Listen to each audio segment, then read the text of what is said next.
संत समागम एखादे परे व्हावे त्याचे द्वारे श्वान याते, तेथे राम नाम होईल श्रवण, घडेल भोजन उचिष्टाचे। कामारी बटीक सेवेचा सेवक, दीनपणे रंकते ते भले, तेथे राम नाम होईल श्रवण, घडेल भोजन उचिष्टाचे। तुका म्हणे सर्वा सुख त्या संगते, घडेल पंगती संतांची, तेथे राम नाम होईल श्रवण, घडेल भोजन उचिष्टाची। विठ्ठल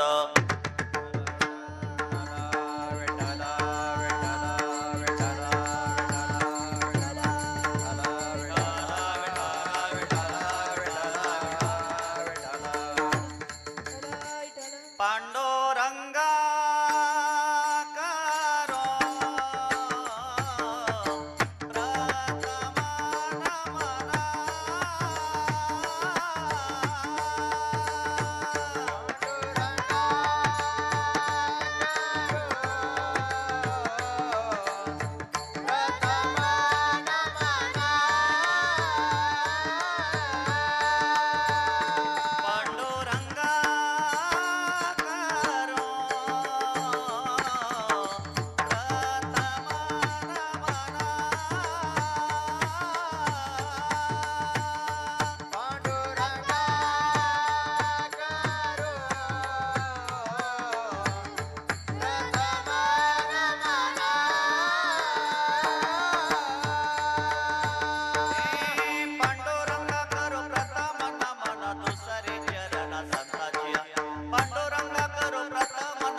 पांडुरंगा करू प्रथम नमन, दुसरे चरणा संतांची या।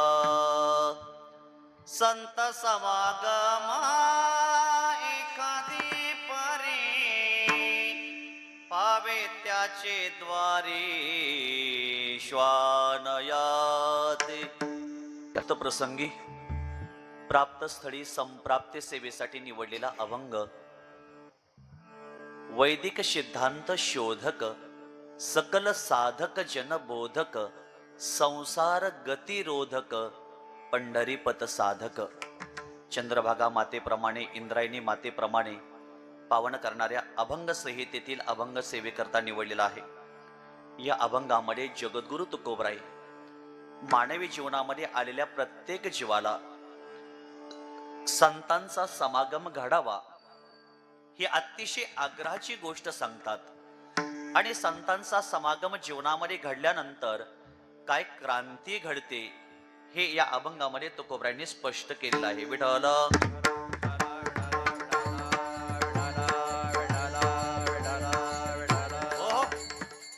अभंगावर बोलण्यापूर्वी अल्पसा परिहार। कार्यक्रम कशा निमित्तानं, त्याचं आयोजन काय आहे, प्रयोजन काय आहे माहीत आहे, तरी ते सांगण्यासाठीच मी या ठिकाणी उभा राहिलेलो आहे। आज एका पुण्यस्मरणाच्या निमित्तातून, वर्ष श्राद्धाच्या निमित्तातून आपण सर्वजण या ठिकाणी एकत्रित आलेलो आहोत। ज्यांचं आज या ठिकाणी प्रथम पुण्यस्मरण आहे, प्रथम वर्ष श्राद्ध आहे, ते वैकुंठवासी, कैलासवासी, स्वर्गवासी आदरणीय हरिभक्त परायण काशीनाथ जिमाजी बिचकोले, त्यांना घरामध्ये काय म्हणायचे सगळे, अण्णा अण्णांचा हा प्रथम पुण्यस्मरणाचा सोहळा, प्रथम वर्ष श्राद्धाचा सोहळा आपण या बिचकुले परिवारामध्ये या ठिकाणी संपन्न करतोय. अण्णांना जाऊन आज बरोबर या ठिकाणी 1 वर्ष पूर्ण होतंय. 1 वर्षाचा कार्यकाल कसा आणि कधी निघून गेला या प्रपंचामध्ये या परिवाराला, या पै पाहुण्यांना कळालं नाही. गेलेली माणसं आयुष्यामध्ये कधीही माघारी येत नाहीत, परंतु गेलेल्या माणसाच्या आपल्याला आठवणी आल्याशिवाय राहत नाहीत. आणि प्रत्येक मनुष्यानं गेलेल्या व्यक्तीची आठवण काढली पाहिजे. त्यांच्या उपकाराचं आपण स्मरण केलं पाहिजे. त्यांनी आपल्याला तळहातातल्या फोडाप्रमाणे सांभाळलेलं आहे. त्यांनी आमच्यावर प्रेम केलेलं आहे. त्यांनी आम्हाला जिव्हाळा लावलेला आहे. त्यांनी जे काही आपल्यावर जे काही प्रेम केलेलं आहे, त्यांनी जे काही आपल्याला जीवन दिलेलं आहे, त्यांनी आपल्याला थोडं पुढं नेलेलं आहे, त्यांनी आपल्याला सांभाळलेलं आहे, त्याचा कुठंतरी गोषवारा, कुठंतरी त्यांचं स्मरण असावं म्हणून आज आपण या ठिकाणी त्यांचं पुण्यस्मरण आपण या बिचकोले परिवारामध्ये या ठिकाणी संपन्न करतोय. या जेजुरी गावामध्ये प्रथमच आपल्या महाराष्ट्राचं कुलदैवत खंडेराया, या खंडेरायाच्या समोर प्रांगणामध्ये मला या ठिकाणी सेवा करायला मिळते. खऱ्या अर्थाने एक भाग्याची गोष्ट आहे. एक भगवान परमात्म्याने मला दिलेला हा प्रसाद आहे.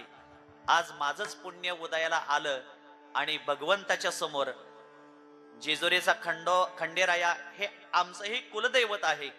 खऱ्या अर्थाने भगवंताच्या समोर या ठिकाणी प्रांगणामध्ये, या गावामध्ये आपण या ठिकाणी अण्णांचं पुण्यस्मरण साजरं करतोय. खऱ्या अर्थाने ही भाग्याची गोष्ट आहे. उजळले भाग्य आता, अवघी चिंता वारली. देवाच्या तीर्थक्षेत्रामध्ये आपल्याला यायला मिळणं भाग्य लागतं. देवाचं दर्शन घ्यायला सुद्धा भाग्य लागतं, पुण्य लागतं. आणि दुसरी गोष्ट, देवाची आवड मनामध्ये निर्माण व्हायला, देवाचं प्रेम निर्माण व्हायला सुद्धा अंतकरणामध्ये आवड निर्माण व्हायला पुण्य लागत असतं. पुण्याईशिवाय चांगलं घडत नाही. पुण्याईशिवाय आपल्याला देवाची प्राप्ती होऊ शकत नाही. आज आपल्या सगळ्यांचं पुण्य या परिवारामध्ये आपलं घडलेलं आहे आणि खंडेराया या समोर आपण भगवंताचं या ठिकाणी नामचिंतन करतोय. पुण्य फळले बहुता दिवसा, पुण्य फळले बहुता दिवसा, पुण्य फळले बहुता दिवसा, पुण्य फळले बहुता दिवसा. भाग्य उदयाचा ठसा, भाग्य उदयाचा ठसा, भाग्य उदयाचा ठसा, भाग्य उदयाचा ठसा. झालो सन्मुख तो कैसा, झालो सन्मुख तो कैसा, आलो सन्मुख तो कैसा,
खंडेरायाच्या दरबारामध्ये आपण सेवा करतोय. दुसरी गोष्ट, वारीच्या वाटेवर या ठिकाणी सेवा करतोय. ज्ञानोबरायांचा पालखी सोहळा आपल्या या जेजुरी गावामध्ये या ठिकाणी मुक्कामाला असतो. खंडेरायाचं दर्शन घेऊन ज्ञानोबराय पुढं बरडला पुढं निघत असतात, किंबहुना वाल्याला पुढं निघतात असतात. म्हणून एक आज अण्णांचं स्मरण आपण या घरामध्ये करतोय. हिंदू संस्कृतीमध्ये 4 कर्म सांगितलेत: नित्य कर्म, नैमित्तिक कर्म, काम्य कर्म आणि प्रायश्चित्त कर्म. एक नित्य कर्म आपण रोज करावं. रोज सकाळी आंघोळ करावी. आज वार कोण वार आहे? सोमवार. या सोमवारची त्या सोमवारला आपल्याला आंघोळ करायला सांगितली का? नाही. आंघोळ ही रोज केली पाहिजे. चला, आंघोळ केली की झालं का? नाही. आपण पुन्हा कपाळाला गंध लावला पाहिजे. नॉर्मल विकू द्यायचं. नॉर्मल कपाळाला गंध लावला पाहिजे. सौभाग्यवतीनं कपाळाला कुंकू लावलंय, थोडा कमी. सौभाग्यवतीनं कपाळाला कुंकू लावायचं. नंतर वारकरी असतील तर त्यांनी कपाळाला गंध लावावा. जे भगवंताची सेवा करत असतील, महादेवाची करत असतील तर त्यांनी इबीत लावावं. आणि जेजुरी गावामध्ये आपण राहत असेल, खंडोबाची सेवा करत असेल तर रोज आपल्या कपाळाला भंडारा लावावा. भंडारा लावला पाहिजे. भंडाऱ्यामध्ये खूप ताकद आहे. समुद्र मंथनातून निघालेलं एक रत्न आहे. त्या रत्नाचं नाव आहे भंडारा आहे. भंडाऱ्यामध्ये संजीवनी आहे. ज्याची अनेक कामं अडलेली आहेत, त्याचं काम व्हावं असं वाटत असेल तर त्यांनी कपाळाला भंडारा लावावा. भंडारा म्हणजे संजीवनी आहे. अनेक रोगावर औषध जे तयार झालेलं आहे त्याच्यामध्ये भंडारा हे औषध आहे. म्हणून जेजुरीमध्ये राहत असताना आपल्या कपाळाला रोज भंडारा पाहिजे. आणि बाळूमामाच्या तळावर गेल्यानंतर आपल्या कपाळालाही आपण भंडारा लावला पाहिजे. चांग भलं हो चांग भलं, बाळूमामाचं चांग भलं, चांग भलं, चांग भलं, बाळूमामाचं चांग भलं. भावा भक्तीचा भंडारा बोधळे, भावा भक्तीचा भंडारा बोधणे. तुझी चैले करर, तुझी चैले करर, तुझी चैले करर. चांग भलं, चांग भलं, बाळूमामाचं चांग भलं. चांग भलं, चांग भलं, बाळूमामाचं चांग भलं. म्हणून आपल्या कपाळाला रोज भंडारा लावला पाहिजे. तेथून पुढे तांब्याभर तुळशीला पाणी घालावं आणि आपण रोज घरातल्या देवाची देवपूजा करावी. प्रत्येक व्यक्तीनं रोज देवाची देवपूजा केली पाहिजे. देवाला रोज नैवेद्य दाखवला पाहिजे. देवाला रोज एक तरी पान, एक तरी फळ, एक तरी फूल आपण देवाला अर्पण केलं पाहिजे. घरात काही नसलं तर पानफुल चालतं बरं का. तुमच्या घरामध्ये भरपूर धन आहे, तुमच्या घरामध्ये भरपूर संपत्ती आहे, तुमच्या घरामध्ये भरपूर अन्नधान्य आहे. आणि जर अन्नधान्य भरपूर आहे, रोज गुलाबजाम आपण खातोय आणि देवाला मग नुसतं पान आणि फुल चालत नाही. मग जे काय आपण खातोय, चटणी भाकरी का असना, ते देवाला रोज नैवेद्य दाखवला पाहिजे. भाजी भाकरीचा का होईना देवाला आपण नैवेद्य दाखवला पाहिजे. चंपा षष्ठीला खंडेरायांना भरिताचा नैवेद्य असतो. रोडगा व्हायला जातो. आपण ते केलं पाहिजे. पायरीपाशी मिळतं वांग वगैरे, कांदा वगैरे, ते सगळं मिळतं. आपण चंपा षष्ठी दिवशी, त्या दिवशी देवाचा विवाह असतो का? काय आहे त्या दिवशी? देवाच्या हळदी असतात ना, त्या दिवशी आपण त्या दिवशी भगवंताला तो नैवेद्य समर्पण केला पाहिजे. आपल्या घरातल्या देवाला सुद्धा रोज नैवेद्य दाखवावा. सकाळी नैवेद्य दाखवायचा, संध्याकाळी नैवेद्य दाखवायचा. सकाळी आरती करायची, संध्याकाळी आरती करायची. नेमाने रोज करत राहा. आपल्या प्रपंचात कधीही संकट येणार नाही. रोज नेमाने करत राहावं. आणि तिथून पुढे जर आपल्याला काही मग सदग्रंथांचं वाचन करता येत असेल तर वाचन करावं. ज्ञानेश्वरी, गाथा, भागवत वाचलं पाहिजे. काही लोक म्हणतात, महाराज आम्हाला ज्ञानेश्वरी वाचता येत नाही. ज्ञानेश्वरी वाचता येत नाही मान्य आहे. ज्ञानेश्वरीवरून रोज बोट फिरवा. आज पहिल्या दिवसाचं पहिलं पान, दुसऱ्या दिवसाचं दुसरं पान, रोज ज्ञानेश्वरीवरून बोट फिरवा. मरेपर्यंत ज्ञानेश्वरी आपलं बोट कधी सोडणार नाही. काही लोक म्हणतात, महाराज ज्ञानेश्वरी आम्हाला वाचता येत नाही, आम्हाला कळत नाही. आम्ही जरी कीर्तन प्रवचन करत असलो तरी आम्हाला तरी कुठं ज्ञानेश्वरी कळाली, पण नेमाने ज्ञानेश्वरी वाचायची असते. आईचं स्वरूप लेकराला कधीही कळत नाही, तरीही ते लेकरू आईला झटे देत राहतं. तसं ज्ञानेश्वरीच्या अक्षराला नित्य नियमाने झटे देत राहा. एक ना एक दिवस त्याच्यातून ब्रह्म अमृत प्राप्त झाल्याशिवाय राहणार नाही. ज्ञानेश्वरी कोण आहे? ज्ञानेश्वरी आपली आई आहे. वाचावे ज्ञानेश्वरी, डोळा पहावे पंढरी, ज्ञान होय अज्ञानासी, ऐसा वर या टिकेशी. म्हणून माणसाने ज्ञानेश्वरी वाचले पाहिजे. पण माणसं ताई ज्ञानेश्वरी वाचत नाहीत. सकाळी उठलं की व्हॉट्सअपचे मेसेज वाचतात, गुड मॉर्निंग, आणि संध्याकाळी ए देदू बोल की गुड नाईट. हे असले मेसेज पाठवू नका, विनाकारण डाटा संपवू नका. मोबाईल मध्ये चांगलंही भरपूर आहे. रोज चांगलं पाहिलं पाहिजे आणि चांगलं ऐकलं पाहिजे. रोज आपण आपल्या व्हॉट्सअपवर एखादी कीर्तनाची लिंक आली असेल तर वाचली पाहिजे. जरूर वाचाल तर जीवनामध्ये वाचाल. म्हणून हे नित्य कर्मामध्ये मोडलं जातं. आंघोळ करावी, कपाळाला गंध लावावा, तांब्यावर देवाला पाणी घालावं, तुळशीला पाणी घालावं आणि ग्रंथाचं वाचन करावं. हे नित्य कर्मामध्ये मोडलं जातं. दुसरं कर्म आहे नैमित्तिक कर्म. आज श्राद्धाचं निमित्त ठेवून केलेलं जे कर्म आहे याला नैमित्तिक कर्म म्हटलं जातं. आज निमित्त आहे अण्णांच्या पुण्य स्मरणाचं. सोम सूर्यादी ग्रहणे एवोने करते पार्वणे, का माता पिता मरणे अंकित जे दिवस. चंद्र ग्रहणाचा काळ पर्व काळ आहे, सूर्यग्रहणाचा काळ पर्व काळ आहे, आणि आई वडिलाचा अंतकाळ आणि त्यांचं वर्ष श्राद्ध हा पर्व काळ आहे. आपण त्यांचा अंतकाळ संपन्न केला पाहिजे. आई वडिलाच्या अंतकाळाच्या जवळ आपण राहिलं पाहिजे. आता काही वेळेस आई वडिलांचा अंतकाळ गावाकडे होतो, मुलं पुण्याला, मुंबईला, दिल्लीला बाहेर असतात, त्यांचा अंतकाळ आपल्याला पाहायला मिळत नाही. काही मुलांना अंत्यविधीला येता येत नाही. काही मुलांच्या हातातून दशक्रिया विधी घडत नाही. माझे एक मित्र आहेत, अमेरिकेमध्ये राहतात. त्यांनी व्हिडिओ कॉलवर आपल्या आई वडिलाचा अंतकाळ पाहायला गेला. ते आहेत आणखी व्हिडिओ कॉलवरती, त्यांना यायला आजपर्यंत वेळ भेटत नाही.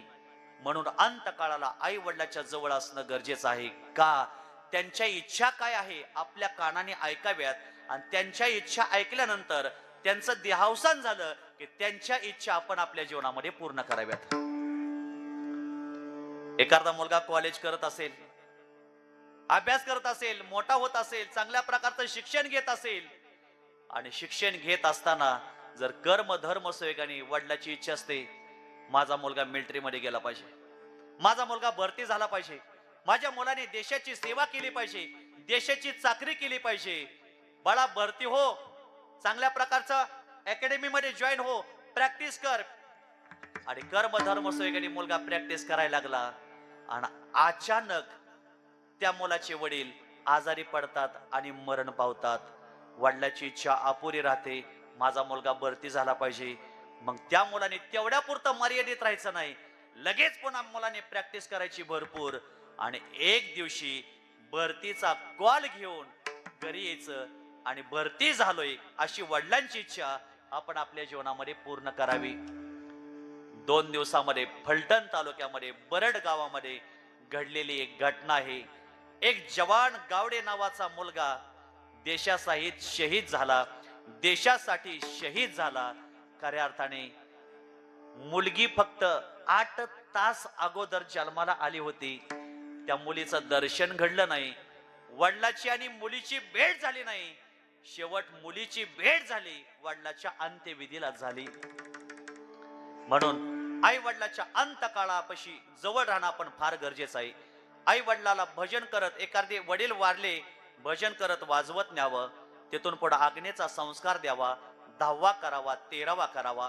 13व्याच्या दिवशी आपण एखादी वस्तू त्यांच्या निमित्तातून पाळावी. तिथून पुढे प्रत्येक मासिक आपल्या घरामध्ये घालावं. अशी 11 मासिक घरामध्ये घालून 12व्या मासिकाला वर्ष पूर्ण होतं. वर्ष पूर्ण झाले की वर्ष श्राद्ध.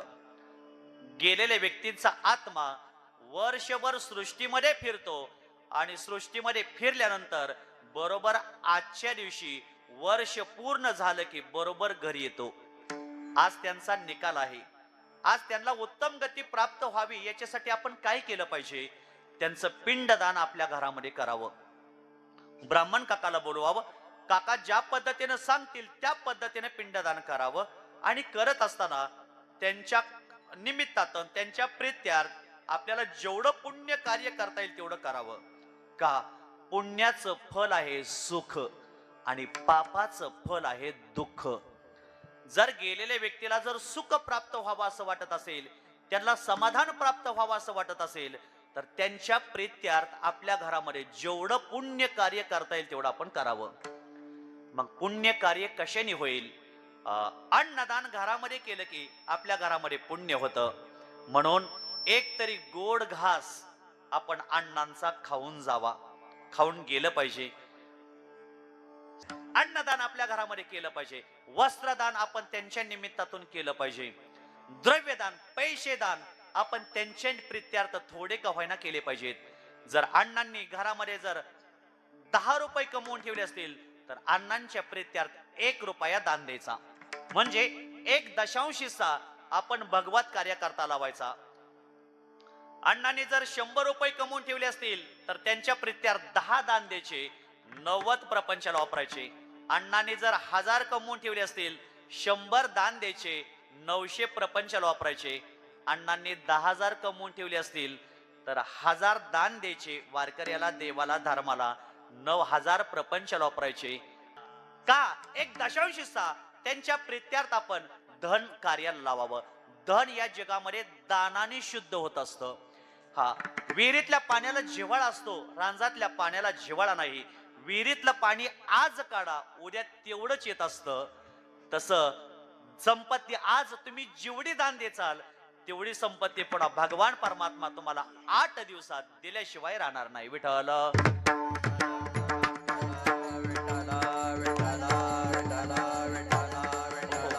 म्हणून आज त्यांच्या प्रीत्यार्थ ब्राह्मणांना दक्षिणा द्यावी, वारकऱ्यांना थोडी दक्षिणा द्यावी. आणि शेवटी आहे ज्ञानदान. आपल्या दारामध्ये कीर्तन घ्यावं. आपल्या गावामध्ये सगळ्यांना कीर्तनाचं ज्ञान प्राप्त झालं पाहिजे. कीर्तनाचं पुण्य सगळ्याला मिळालं पाहिजे. आणि हे जर पुण्य आपण कीर्तनाचं अण्णांना वापरलं, अण्णांना दिलं, पुण्य राहतं कुठं? फुलामध्ये राहतं. आज आपण अन्नदान, वस्त्रदान, द्रव्यदान, ज्ञानदान याचं पुण्य फुलामध्ये राहतं. आणि त्यांना जर आपण फुल अर्पण केलं तर खऱ्या अर्थाने त्यांना ते पुण्य मिळतं.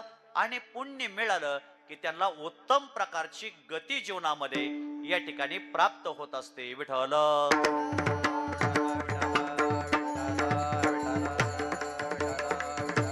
उत्तमची गती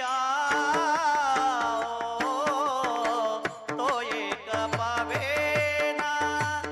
उत्तमची गती तो एक पावेना. उत्तमची गती गाडी वाजवा. तो एक पावेला. उत्तमची गती तो एक पावेला. उत्तमची गती तो एक पावेना. उत्तमची गती तो एक पावेना. उत्तमची गती तो एक पावेला. उत्तमची गती तो एक पावेला. उत्तम भोगेना जीवा खाणी. उत्तम भोगेना जीवा खाणी. उत्तम भोगेना जीवा खाणी. उत्तम भोगेना जीवा खाणी. उत्तमची गती तो एक पावेना. उत्तमची गती तो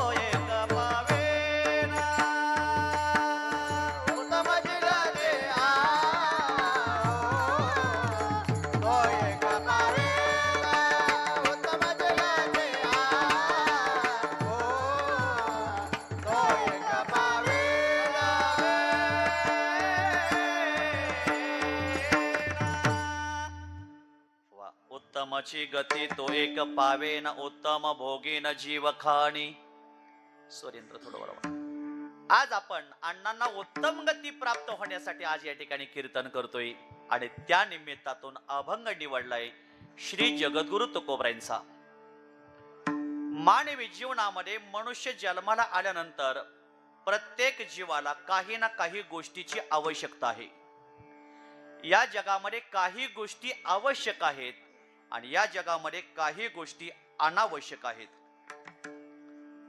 या जगामध्ये काही गोष्टी आवश्यक आहेत तरी माणसाला त्याची गरज वाटत नाही आणि या मृत्यू लोकामध्ये काही गोष्टी आवश्यक नाहीत तरीही माणसाला त्याची गरज वाटते.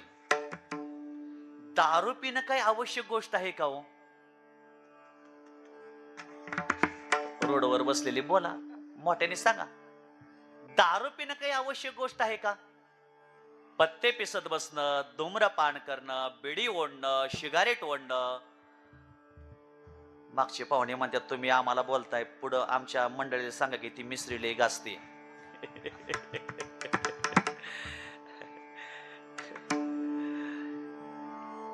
मिसरी घासणं आवश्यक आहे का? आता हे इकडे शहरामध्ये नाही ते घडत, आमच्या खेडेगावामध्ये लय घ्यायचं आणि घासत पण नाही. तो मुंबई पुणा 3च बोट असतात. ह्या भागाला एक लावायचं, ह्या भागाला एक लावायचं आणि समोर एक लावायचं आणि त्यांची पुसण्याची जागा कुठं असते माहितीये का? पायाच्या टाचला. पुसले काय तुम्ही? पायाच्या टाचला पुसण्याची त्यांची जागा असते आणि ते घासत नाहीत, मिसरी खातात. गेल्या आठवड्यामध्ये एका मावशींना मिसरी घासली आणि मला चहा प्यायला बोलवलं. म्हणले महाराज या चहा घ्यायला. म्हणलं चहा नाही घेत, म्हणलं दूध घेतो. या दूध घ्यायला. मस्तपैकी दूध घ्यायला गेलो. बाहेर आपलं खुर्ची टाकून बसलो. चुलीवर स्वयंपाक चालू होता आणि हारावर दूध तापत होतं आणि तापल्यानंतर लाल गुंद दूध झालेलं दिसलं आणि त्या दुधावर भाकरी सारखी आली होती. काय आली होती? तोंडाला पाणी सुटून देऊ नका. साय आली होती आणि माता भगिनींना सगळ्यात जास्त काय आवडतं माहितीये का? म्हशीचं शेण, घरातली उतरंड, जावई आणि दुधावली साय. सगळ्यात जास्त त्यांच्या आवडीचा विषय म्हणजे जावई. पोराला काय खायला घालणार नाही, उपाशी ठेवतील, पण जावयाला काय पण खायला घालणार करून. मी बी कोणाचं तरी जावायचंय. असं मग ते दुधाव साय होते आणि मस्तपैकी ते आता लाल गुंद. माझ्या तोंडाला पाणी सुटलं. आता मला वाटलं की आता ते फुलपत्र आणलंय म्हटल्यानंतर आपल्याला साय खायला मिळणारच. पण त्या मावशींना काय केलं? दूध पालत केलं आणि नेमकी साय पडायला लागली. आणि साय पडायला लागल्याबरोबर त्यांनी काय केलं? आता बोलता येत नव्हतं, काय नव्हतं. मग ते तोंडात मिसरी होते. मग ते साय पडायला लागल्याबरोबर फुर्र केलं. सगळी मिसरी त्या दुधात गेली. तेवढ्यात एक अहो म्हटलं मला हे दूध नको. तेवढ्यात एक पोरगाला म्हणला घ्या की महाराज मसाला दूध आहे. म्हटलं मला नाही आवडत, तुझं तूच घे. चला असो, विनोदाचा भाग सोडून द्या. आपल्या सिद्धांताकडे या. दृष्टांत हा फक्त सिद्धांत पटवून देण्यासाठी असतो. मिसरी घासणं जगामध्ये आवश्यक नाही, दारू पिणं आवश्यक नाही, बिडे ओढणं, तंबाखू खाणं आवश्यक गोष्ट नाही. याच्यातून आपल्याला अनेक प्रकारच्या हानी आहेत. पहिली हानी शारीरिक हानी, दुसरी कौटुंबिक हानी, तिसरी पारलौकिक हानी. सगळ्या एकंदर हाण्याच हाण्या या मृत्यू लोकामध्ये आहे. म्हणून हे व्यसन आवश्यक नाही तरीही माणसाला मामा त्याची गरज वाटते. पण पुढचा आहे का? संत संग करणं आवश्यक आहे. भगवंताची सेवा करणं आवश्यक आहे. गळ्यामध्ये पवित्र तुळशीची माळ घालणं मामा अत्यंत आवश्यक आहे. विठ्ठल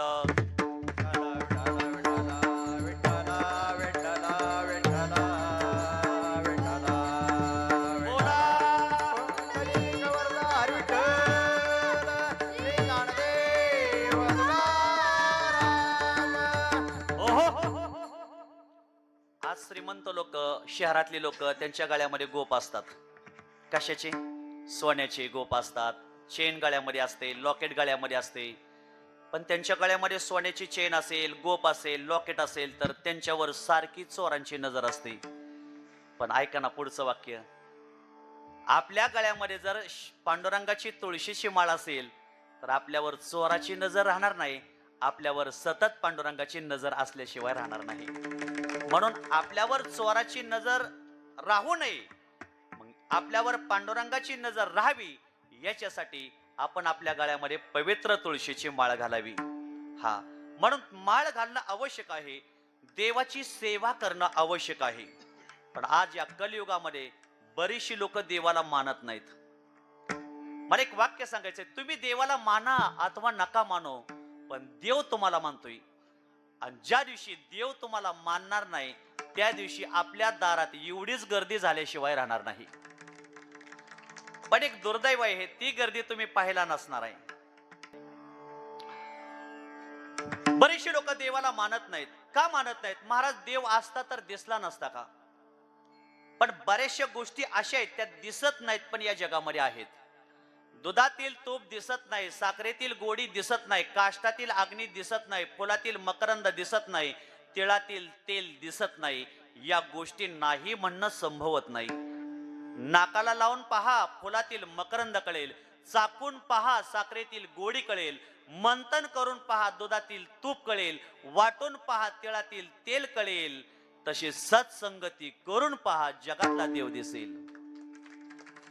मंथोनी नवनीता तैसे ज्ञानंता, मंथोनी नवनीता तैसे ज्ञानंता, मंथोनी नवनीता तैसे ज्ञानंता, मंथोनी नवनीता तैसे ज्ञानंता,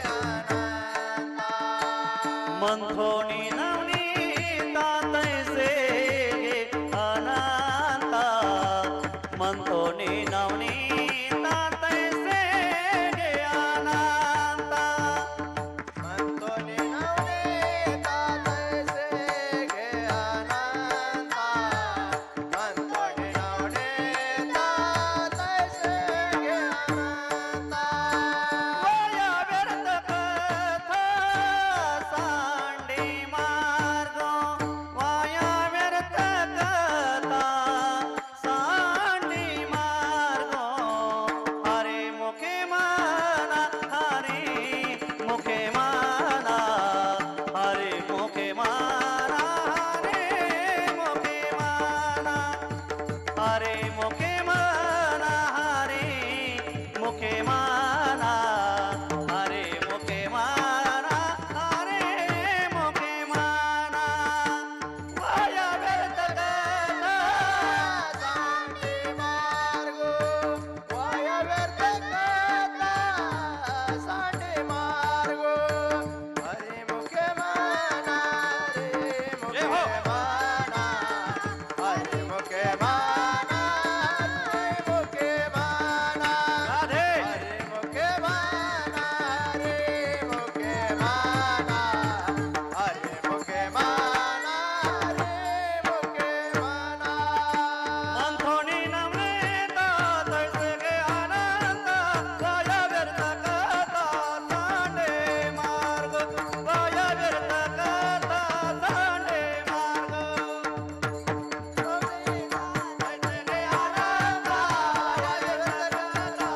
सांडे मार्ग, वाया व्यर्थ कथा सांडे मार्ग.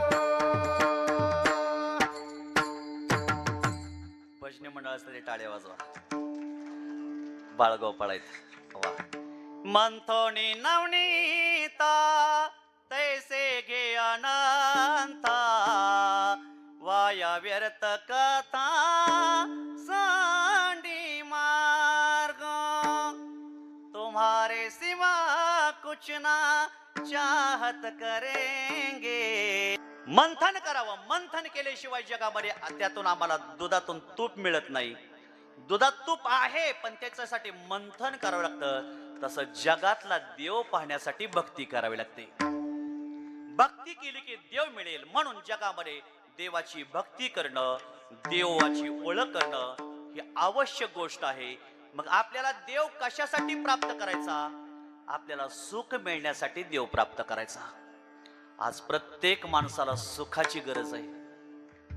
सुख पाहिजे का तुम्हाला? भाऊ, तुम्हाला कपाळाला लावा.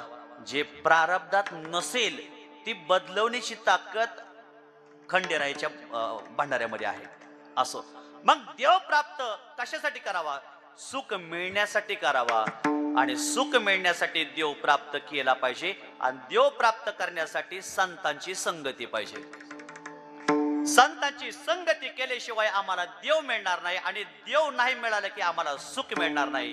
मग तुकोबरायांचा आग्रह आहे, बाबांनो, तुम्हाला सुख पाहिजे तर एक करा, संतांचा समागम करा. मग कोणत्याही एखाद्या प्रकारातून संतांचा समागम केल्याशिवाय जीवाला उपयोगी पडणार नाही. याच उत्तर अभंगाच्या पहिल्या संत चरणामध्ये. समागमे एखादी परे, संत समागम एखादे परे, संत समागमे एखादी परे, संत समागम एखादे परे. संत समागम एखादी परी, संत समागम एखादी पारे. होवे त्यांचे द्वारी श्वान याते, होवे त्यांचे द्वारी श्वान याते. भावे त्याचे द्वार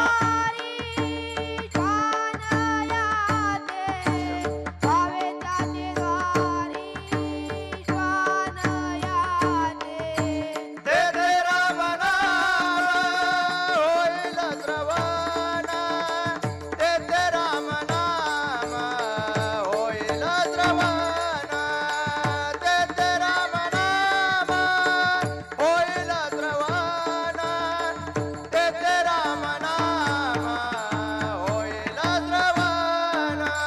भावे त्याचे द्वारे श्वान याते, भावे त्याचे द्वारे श्वान याते, भावे त्याचे द्वारी श्वान याते, भावे त्याचे द्वारी श्वान याते. तेथे राम नाम होईल श्रवण, तेथे राम नाम होईल श्रवण, तेथे राम नाम होईल श्रवण, तेथे राम नाम होईल श्रवण.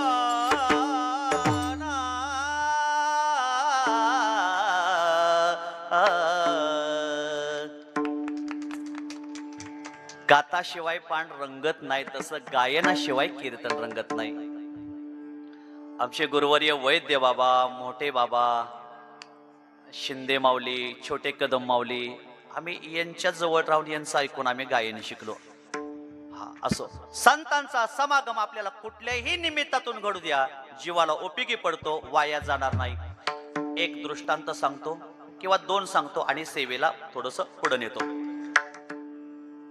वर्ष श्राद्धाच्या निमित्तातून संत संघ घडू द्या, जीवाला उपयोगी पडतो. घरामध्ये वास्तुशांती घ्या, त्या वास्तुशांतीच्या निमित्तातून घरी कीर्तन घ्या, त्या निमित्तातून आपल्याला संतांचा समागम घडेल, उपयोगीला येतो. आणि घरी वर्ष श्राद्ध घ्या, या वर्ष श्राद्धाच्या निमित्तातून संतांचा समागम घडू द्या, जीवाला उपयोगी पडतो, वाया जात नाही. आज तुम्ही कीर्तनात बसला, एकदा टाळी वाजवली की याचं पुण्य तुम्हाला मिळणार आहे. एकदा मुखाने नाव घेतलं की त्याचं पुण्य मिळणार आहे. पण देवाचं नाव मुखाला यायला लय पुण्य लागतं.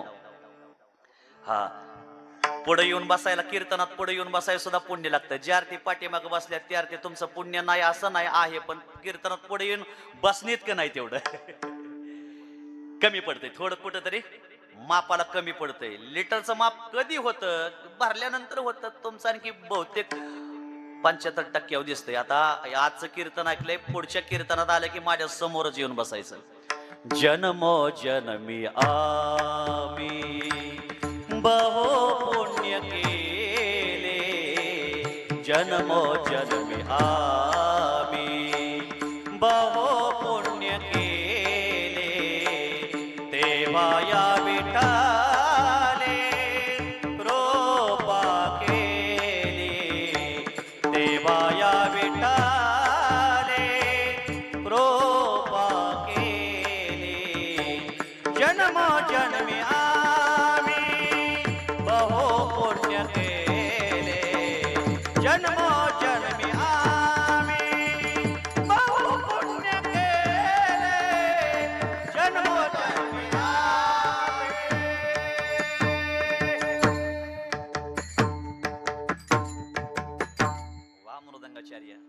पहिल्यांदाच चांगली सिस्टीम गावली आहे. हा, एक उदाहरण सांगतो आणि सेवेकडे पुढे जातो. कडूस नावाचं गाव आहे देहूच्या पलीकडल्या साईडला खेडमध्ये.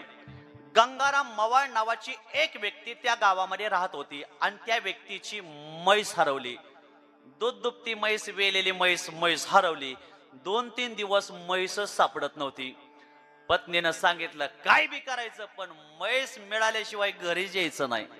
ऐकावं लागतंय बिचारीचं, तुकडा खायचा आहे म्हणल्यावर काय. म्हणून आम्ही सुद्धा घरी गेले की पाकिटातली 500ची नोट काढतो आणि हातावर टेकावतो. लगेच पाण्याचा तांबे आम्हाला येणार. कधी कधी थकून गेलो, कीर्तन नसलं, पाकिट नसलं की म्हणलं नाही पाणी आण भरलाय की हांडा, जणू काय बुडी घेऊनच मारावं काय असं वाटतंय. असं पत्नीने सांगितलं म्हैस शोधल्याशिवाय घरी यायचं नाही. गंगाराम मावाळ देहू गावात आले. सगळीकडे म्हैस शोधू लागले पण म्हैस काही सापडली नाही. भंडारा डोंगराकडे गेले. हिरवा चारा, भांबावे पशु, बहुतेक हिरव्या चाऱ्याच्या दिशेनं म्हैस गेली असेल. आणि नेमकं भंडारा डोंगरावर जगद्गुरु तुकोबराय भजन करत बसले होते.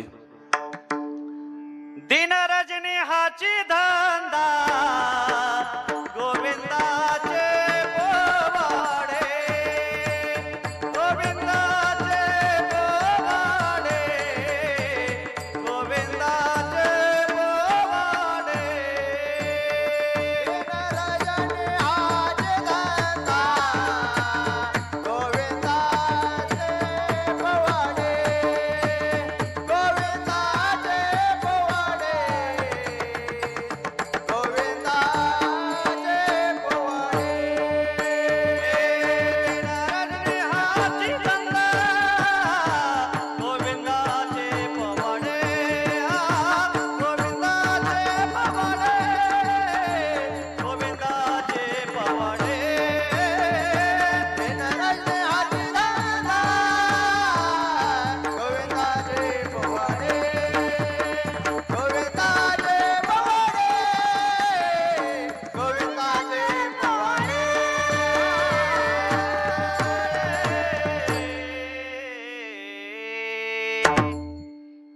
रात्रंदिवस देवाचं भजन चालू होतं.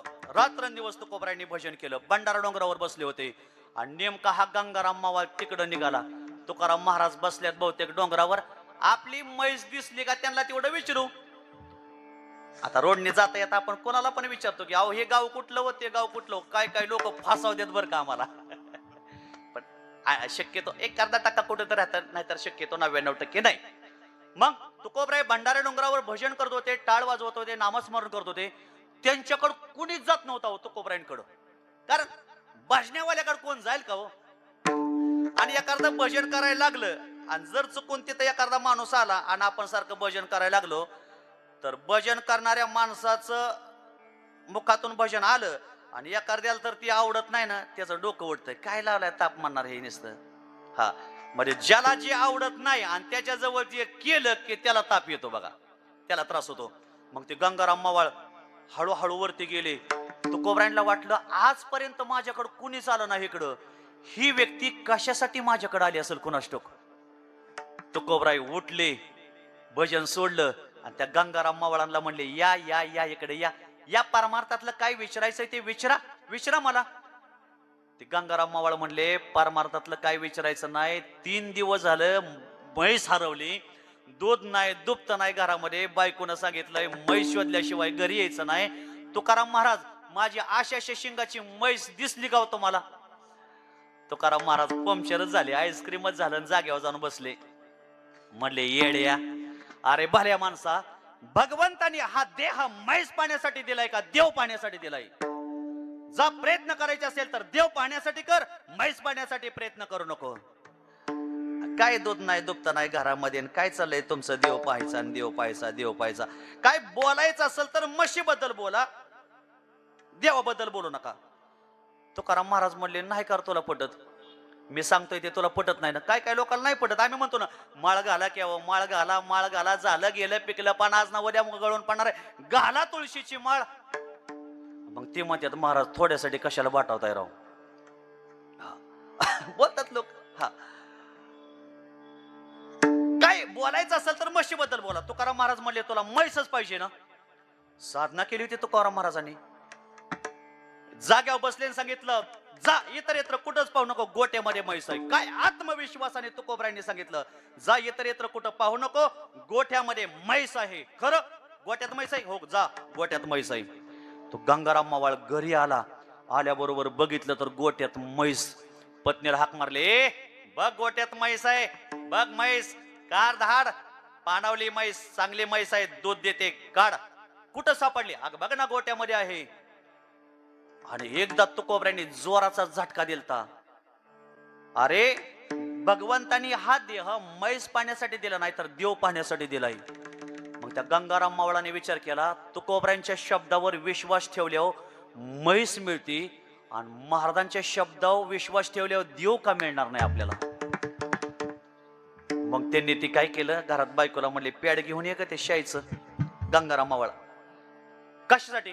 नाही घेऊन ये. आणलं. पेन आण, पोरांचा पेन आणला.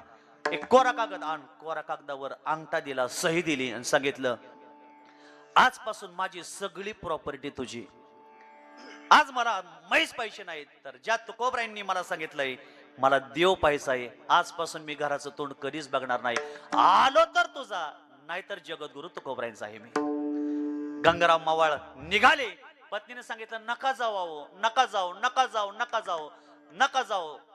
काय चुकत असेल तर माफ करा, मी तुम्हाला त्रास दिला. पण नाही, सांगितलं मला आता देव पाहायचा आहे.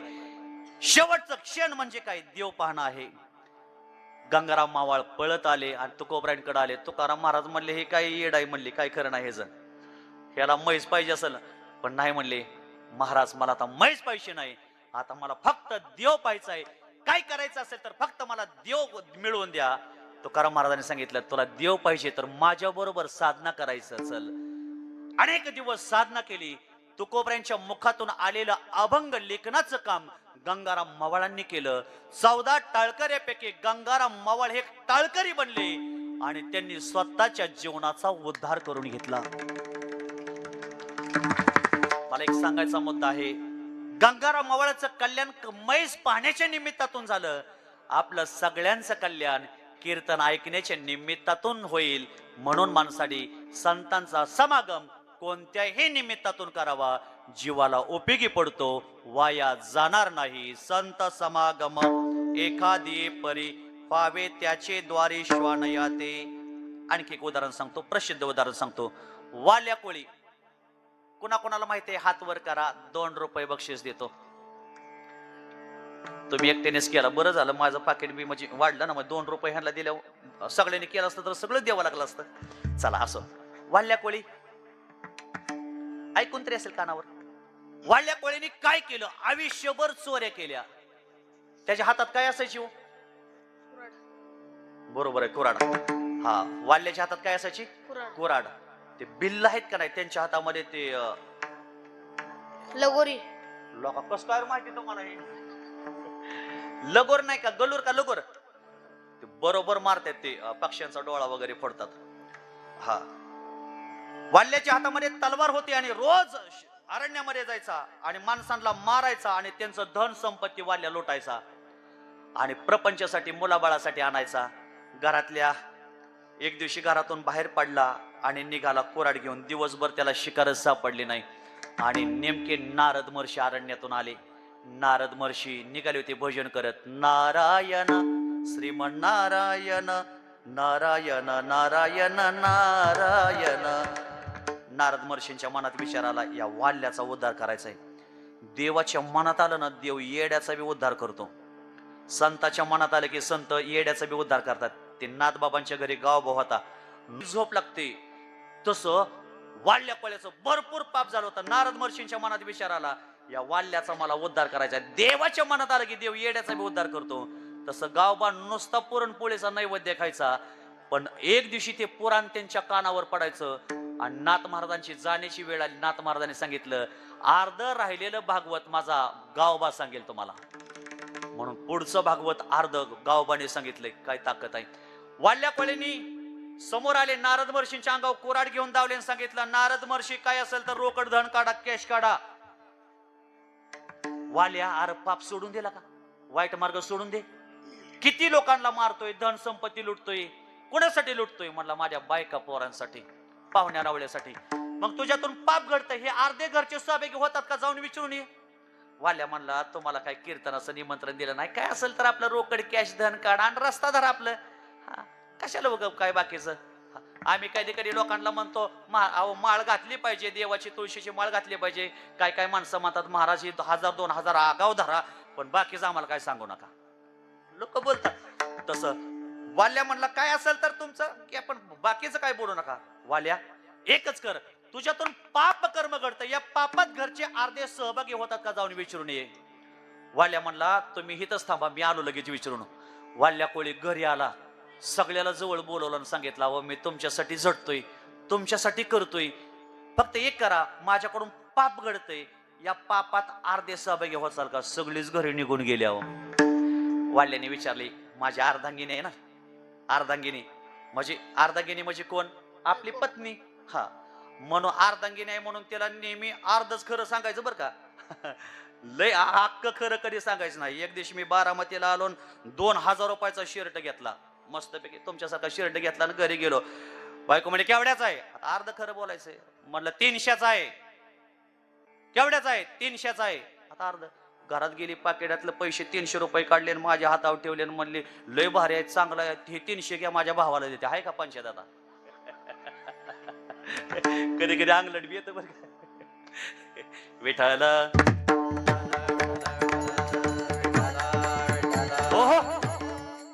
पत्नीला बोलले बोल माझ्या पापात अर्धे सहभागी होशील का? पत्नी डायरेक्ट नाही म्हणली नाही, घरात गेली आणि हात हलवत बाहेर आली म्हणली अहो विंचू चावला, विंचू चावला, विंचू चावला, विंचू चावला. असं म्हटल्याबरोबर पत्नीने सांगितलं अर्ध्या वेदना माझ्या घ्या. वाल्या कोळ्याने सांगितलं नाही घेता येणार. पत्नीनं हात थांबवला आणि सांगितलं तुम्ही केलेलं पाप मला सुद्धा अर्ध घेता येणार नाही, नाही घेता येणार. वाल्याला वैराग्य झालं आणि विचार आला कुणीच कोणाचं नाही, डोंगरा एवढं पाप झालंय आपलं, अनेक लोकांना मारलेलं, हे पाप धुवून गेलं पाहिजे. आपल्या मनातच मीटर बसवलंय बरं का पाप पुण्याचा.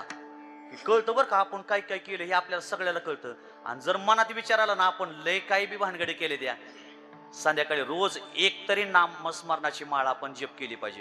आपलं खोलीत बसून करायचं, दिसून द्यायचं नाही कोणाला, नामस्मरण केलं पाहिजे, करत राहायचं.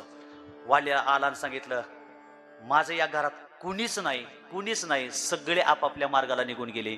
तसं या जगात कोणीही कोणाचं नसतं. येतानाही एकटं येणार आणि जातानाही एकटं जाणार. नाही रे नाही कोणाचे कोणी, नाही रे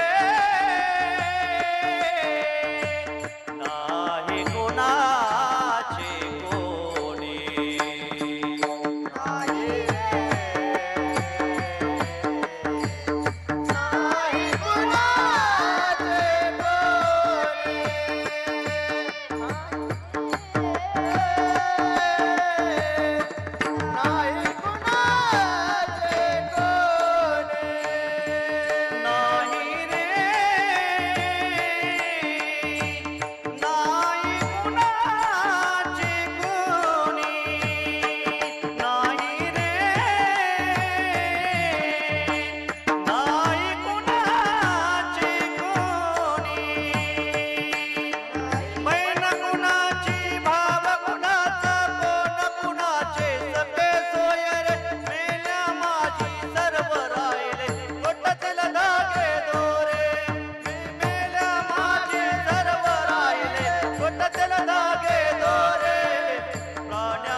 पकवायच्यासाठी टाळ्या वाजवा.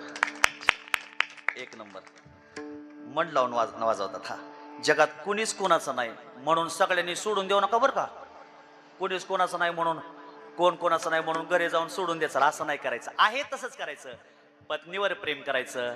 साखरेला चांगली 3-4 हजाराची साडी आणायची. आता घरी आता लगेच बुकिंग करून टाका. हा मुलाबाळांना कपडे आहे तसंच करायचं. पत्नीवर प्रेम करायचं, मुलाबाळावर प्रेम करायचं, पै पाहुण्यावर प्रेम करायचं, आई वडिलावर प्रेम करायचं. पण एक दिवशी समजायचं हे सगळं सोडून आपल्याला जायचंय. सोडून जायचंय. वाल्याला वैराग्य झालं. नारद महर्षी सांगितलं वाल्या पाप लय झालंय एकच. या पापातून मुक्त व्हायचं असेल तुला तुला तर भगवंताचं नामचिंतन. एकच मिनिट भगवंताचं नामचिंतन करू आणि 10 मिनिटात 5 मिनिटात सेवा आपण पूर्ण करूया. राजा राम राम राम सीताराम राम राम राजा राम राम राम सीताराम राम राम राजा राम राम राम सीताराम राम राम राजा राम राम राम सीताराम राम राम राजा राम राम राम सीताराम राम राम राजा राम राम राम सीताराम राम राम. प्रभु रामचंद्र भगवान की जय. वाल्याला कळालं वैराग्य झालं सांगितलं. नारद महर्षी म्हणले राम म्हण. राम म्हण सगळं पाप धुवून जाईल. 12 वर्ष नामचिंतन केलं. सगळं वाल्याचं पाप धुवून गेलं. आणि 12 वर्षानंतर नारद महर्षींची पुन्हा भेट झाली. सांगितलं वाल्या एकच कर. 60,000 वर्षानंतर प्रभू रामचंद्र रघुकुळामध्ये जन्माला येणार आहेत. त्यांचं रामचरित्र लिहायला सुरुवात कर. वाल्याचा वाल्मिक ऋषी झाला. वाल्याचा वाल्मिक ऋषी झाला. हा वाल्याला राम म्हणता येत नव्हतं. काय म्हणायचं? काय म्हणायचं? मारा. उलट म्हणायचा मारा मारा यही म्हणता उनके अंदर भेदा वाला था तो वाल्मिक हुआ जब भेटी हुई नारदा. संताची भेट झाली की वाल्याचा वाल्मिक ऋषी होतो. तसं जीवाचा शिव करण्याची ताकद संताकडे आहे, भगवंताकडे आहे. म्हणून वाल्याचा उद्धार झाला.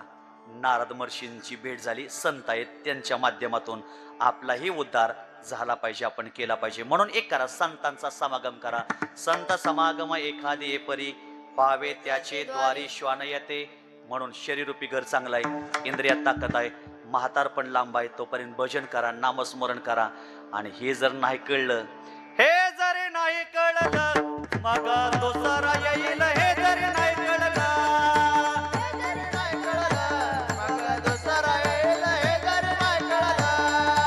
टाळी वाजवा. टाळी टाळी. हे जरी नाही कळलं मग दुसरा येईल. हे जरी नाही कळलं हे जरी नाही कळलं दुसरा येईल. हे जरी नाही कळलं सरत सेवटी बा काळा बांधून नेईल. सरत सेवटी बा सरत शेवटी बा काळ बांधून नेईन. सरत शेवटी बा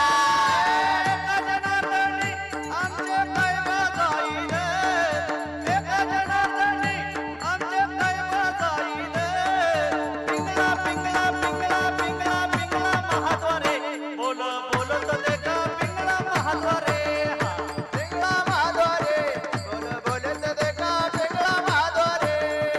हम वाग्या सो हम वाग्या प्रेम नगरावाले.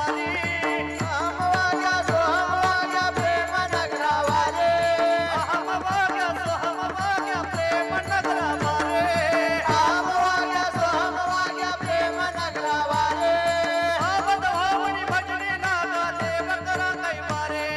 सावध होऊन भजनी लागा देव करा कैवारे. मल्हारीची वारी माझ्या मल्हारीची वारे. मल्हारीची वारी माझ्या मल्हारीची वारी. मल्हारीची वारी माझ्या मल्हारीची वारे. मल्हारीची वारी माझ्या मल्हारीची वारी. येळकोट, येळकोट. एकदा टाळ्या वाजवा सिस्टीम साठी. एक नंबर. जय जय विठोबा रखुमाई. विठोबा रखुमाई. जय जय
आवाज टाळी टाळी.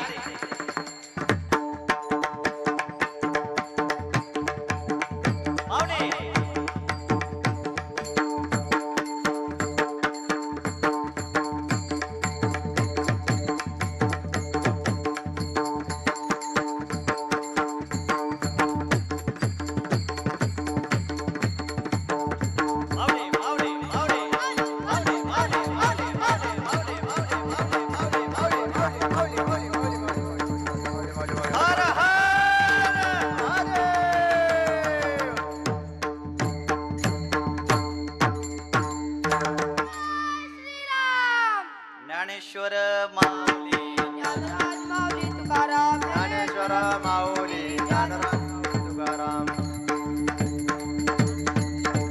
ज्ञानेश्वर माऊली ज्ञानराज माऊली तुकाराम ज्ञानेश्वर माऊली ज्ञानराज माऊली तुकाराम. आज आपण सर्वजण मिळून एक आनंद, एक भगवंताच्या दरबारामध्ये, खंडेरायाच्या दरबारामध्ये आपल्या सगळ्यांचं कुलदैवत आहे. या दरबारामध्ये, या प्रांगणामध्ये आज आपण सर्वजण मिळून अण्णांची सेवा करतोय. एक अण्णांनी आपल्या जीवनामध्ये जे काही रोपटं लावलं असेल, परमार्थाचं, संस्काराचं रोपटं, तर या रोपट्यामध्ये आज त्यांच्या घरात मुलं आहेत. अण्णांना किती मुलं आहेत? 2 मुली आणि 1 मुलगा. मुली कोणते कोणते अण्णांच्या? तुम्ही दोघी बस, फक्त हात वर करा. 1 आणि 2. सचिन काशीनाथ बिचकोले, सविता संपत कोळेकर, जयश्री नायकोबा गर्दडे. गर्दडवाडी का नाही का? आमची तर आहे म्हणून म्हणलं. असा हा 3 मुलांचा, 3 भावंडाचा या ठिकाणी परिवार आहे. आणि या परिवाराच्या माध्यमातून आज आपण अण्णांना भावपूर्ण श्रद्धांजली समर्पित करणार आहे. एक 70 वर्ष वय होतं का? 84 वर्ष वय. या प्रपंचामध्ये त्यांनी, या आयुष्यामध्ये त्यांनी आपल्या जीवनामध्ये काय भगवंताची सेवा केली असेल.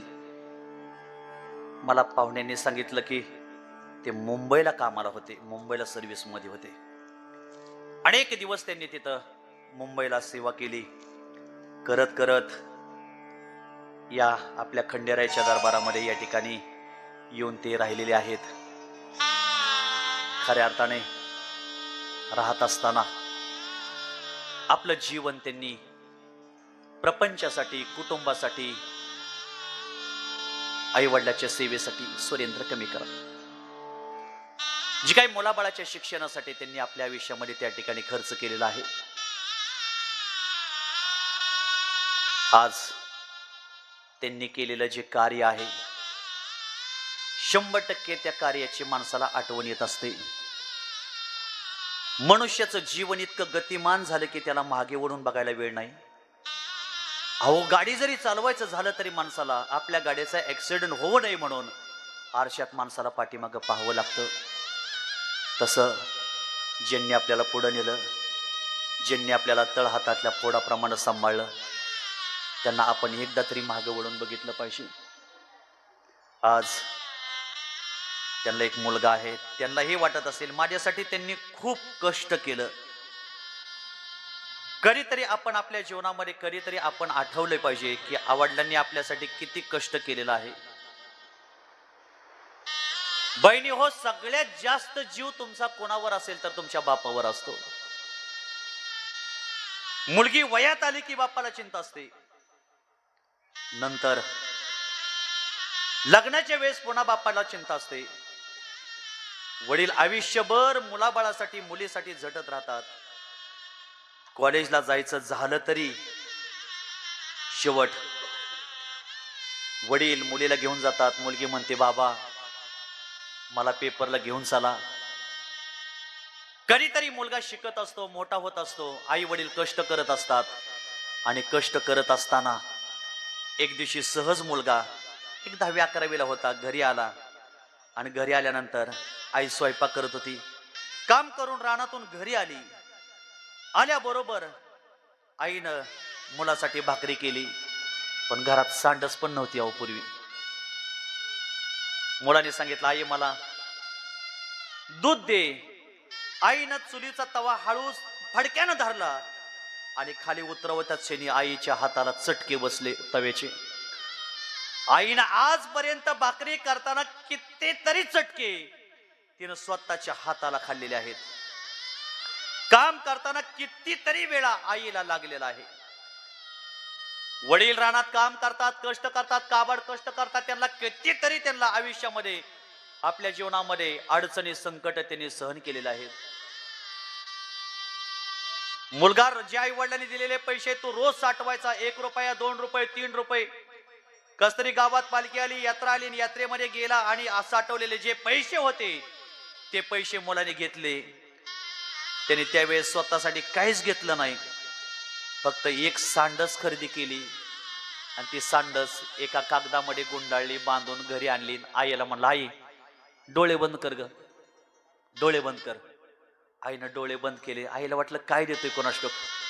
आईनं डोळे बंद केले आणि मुलांनी स्वतःच्या आईच्या हातावर एक सांडस ठेवली. सांगितलं, आई जी भाकरी करताना, जे दूध तापून देताना आज तुझ्या हाताला जे चटके बसतात हे मला समजले, म्हणून आई मी तुला सांडस आणली. वडिलांनी मुलांसाठी खूप कष्ट केलेलं असतं. मुलीच्या लग्नामध्ये सगळे माणसं जीवन जातात, पण मुलीच्या लग्नामध्ये मुलीचा बाप दिवसभर उपाशी असतो. बंद करा आणि स्वर द्या.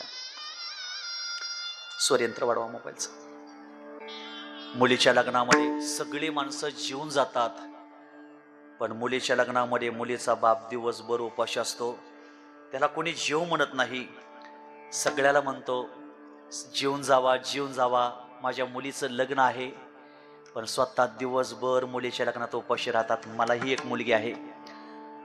आज आमची मुलगी मला म्हणली, तुम्ही मला तिथे शाळेत सोडवा, मग तुम्ही कीर्तनाला जावा. माझी सायकल पंक्चर झाली.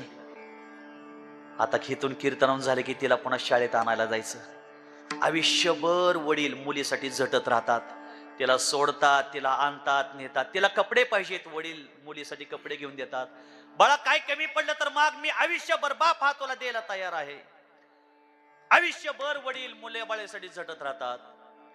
आजपर्यंत आम्ही सगळ्यांनी प्रेम केलं, आईवर प्रेम केलं, पण वडिलावर कोणीही प्रेम केलं नाही. पण तुम्हाला एक वाक्य सांगतो, आई जेवढं आपल्यावर प्रेम करते याच्यापेक्षा जास्त काकणभर एक प्रेम करणारा आपल्या घरातला बाप आहे. एका वेळच्या जेवणाची जिला चिंता आहे त्याला आई म्हणावं, आणि आयुष्यभराच्या जेवणाची व्यवस्था जो करतो त्याला बाप म्हणावं.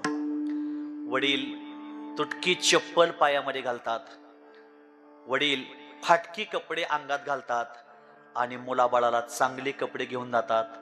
बाळांनो शाळा शिका, मोठं व्हा, तुम्ही तुमच्या पायावर उभा राहा. वडिलांच्या कष्टाची, त्यांच्या उपकाराची स्मरण, उपकाराचं जाणीव प्रत्येकाला आपल्याला पाहिजे. बहिणी हो, तुमचा सगळ्यात जास्त जीव तुमच्या वडिलावर असतो. लग्नामध्ये माणसं जीवन जातात सगळी, पण वडील उपाशी राहतात. बाशिंग बांधलेली मुलगी बघितली की जसे धरणाचे दरवाजे मोकळे व्हावे तसे वडील रडतात. मुलगी घालवायला सगळे माणसं तिथं येतात. आई असते, भाव असतो, बहीण असते, चुलता असतो, चुलती असते, सगळी तिथं असतात. बाप आयुष्यात कधीही रडत नाही, पण बापाला आयुष्यामध्ये एकदा रडावं लागतं, ती म्हणजे मुलगी आपली सासरी जाताना. मुलीची आणि वडिलाची फक्त एकदा नजर होऊ द्या, क्षणार्धामध्ये आपल्या वडिलांच्या हृदयाला पाजर फुटतो. ताई आता तू निघाली वाटतं, प्रपंच चांगला सुखाने कर, काय पाहिजे ते माग, आयुष्यभर हा बाप तुला द्यायला तयार आहे. मुलगी कोणाच्याच गळ्यात पडत नाही, मुलगी गळ्यात पडते वडिलांच्या. बाबा आता मी निघाले, शुगरच्या वेळ्या वेळची वेळ घेत चला बाबा, डायबिटीसच्या गोळ्या वेळची वेळ घेत चला बाबा, संध्याकाळी घरी लवकर येत चला बाबा. माझी आई भोळे, तिला भांडू नका. आपल्या प्रत्येकाच्या घरात कटकटीत, पण मुलगी जर असेल तर समजावते, बाबा ग बसा, घेऊ कशाला भांडणं करताय, आई ग बस ना, तू बी ग बस ना, कशाला भांडणं करते. पण ज्या दिवशी मुलगी सासरी जाते त्या दिवशी नवरा बायकोची भांडणं सोडवायला घरामध्ये कोणीही नसतं. बहीण भावंड घरामध्ये सगळी भांडणं करतात. तुम्ही बी लहान असताना भांडणं केलेत, तुम्ही बी केलेत बहिणी बरोबर, आपण बी भांडणं केलेत. सगळी बहीण भावंड उन्हाळ्याच्या सुट्टीत एकमेकाला भांडणं करतात. बहीण लग्नात म्हणते, दादा आपण लय भांडणं केली दोघांनी, आज मी निघाले, आज मारायचं असेल तर माल मारा, शेवटचं काय मारायचं असेल. भाव म्हणतो, ताई आजपर्यंत जेवढी भांडणं केली तेवढी भांडणं पुरेशी आहेत, येथून पुढे आपण दोघांनी कधी भांडणं करायची नाहीत. दोघही एकमेकाच्या गळ्यात पडतात. आणि बहीण म्हणते, दादा आता मी निघाले, संध्याकाळी मला आठवणीनं फोन कर. मला एक विनंती आहे, आपला भाव असेल 2 दिवस 3 दिवस एकमेकाची भेट झाली नसेल तर बहिणीनं आपल्या भावाला फोन करावा, कसं बी असू द्या, दादा कुठं आहे रे तू, एवढं म्हणावं. दुसरी गोष्ट, मुलगी जर सासरी असेल, तुमच्या मुलाबाळातून तुम्हाला वेळ भेटत नाही प्रपंच करता करता, पण संध्याकाळी निवांत बसल्यावर जेवण झाल्यावर कधीतरी आईला एक फोन लावायचा, आई अगं तुझं बरं चाललंय का ग, तुला खायला काय आवडतं, तुला आज काय आवडतं, तुला घेऊन येऊ का. आठवड्यातून एखादा दिवस आपण आईला भेटायला यावं, वडिलांना भेटायला यावं. या जगामध्ये सगळी आपल्यावर प्रेम करतात, पण अख्खं जग स्वार्थापोटी प्रेम करतं. पण काका, या मृत्यू लोकात आपल्यावर निस्वार्थ प्रेम करणारी 2च व्यक्ती आहेत, एक म्हणजे आई आणि दुसरी गोष्ट म्हणजे वडील आहेत. विसरू नको रे आई बापाला, विसरू नको रे आई बापाला, जिजून त्याने काया काया, जिजूनी तुझ्या शिरावर धरली सुखाची छाया रे वेड्या, कळणार नाही आई बापाची माया, कळणार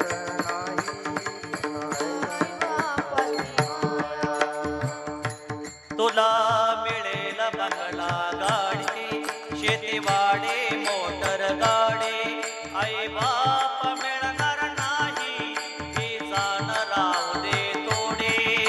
म्हातारपणी त्या आई बापाला, म्हातारपणी त्या आई बापाला लावशील भीक मागाया काया, जिजूनी तुझ्या शिरावर धरली सुखाची छाया रे वेड्या, मिळणार नाही तुला आई बापाची नाही पुन्हा आई बापाची माया. सगळं मिळेल तुम्हाला, पैसा मिळेल, धन मिळेल, शेती मिळेल, पण आई आणि वडिलाविषयी कधीही मिळणार नाही. आई कधी मिळणार नाही. असे वडील अण्णा यांचा स्वभाव प्रेमळ होता, मन मिळाव होता, हसतमुख चेहरा होता, प्रामाणिक होते. कधीही त्यांनी त्यांच्या आयुष्यामध्ये कोणाचं मन दुखवलं नाही. प्रपंच करत आपल्या मुलींची सेवा, त्यांना काही आयुष्यामध्ये त्यांनी कमी पडू दिलं नाही. असं एक आनंदी स्वरूप, सगळ्या पै पाहुण्यांना भेटणारं स्वरूप, सगळ्यांना एकत्र राहणारं आज या घरातून हरपलं गेलं. खऱ्या अर्थाने एक आनंद देणारे व्यक्तिमत्व निघून गेलं. माझा आनंद आनंद आनंद हरपला, मुखात सुखाची साखर ठेवोनी, जोडले जन्माचे नाते, रामाच्या रोपात जपला माणूसा, मारो ते रायाचे छाते, वाघाचे लेलाने कपाळे टेळा तो, ओझेड अंधारासाठे, बन कवितेचे नवाते भावाते, आभाळ रे माझ्या पाटे, देवोनी किनारा मनाच्या होडेचा, सारंग हरपला, माझा आनंद आनंद आनंद हरपला, नाराज नशीब घेऊने कादा, जन्माला आलेला कुणी, पडेली नजर तुझे त्याच्यावर, अखंड राहिला ऋणी, माझा आनंद आनंद आनंद हरपला. तुकाराम तुकाराम तुकाराम तुकाराम तुकाराम तुकाराम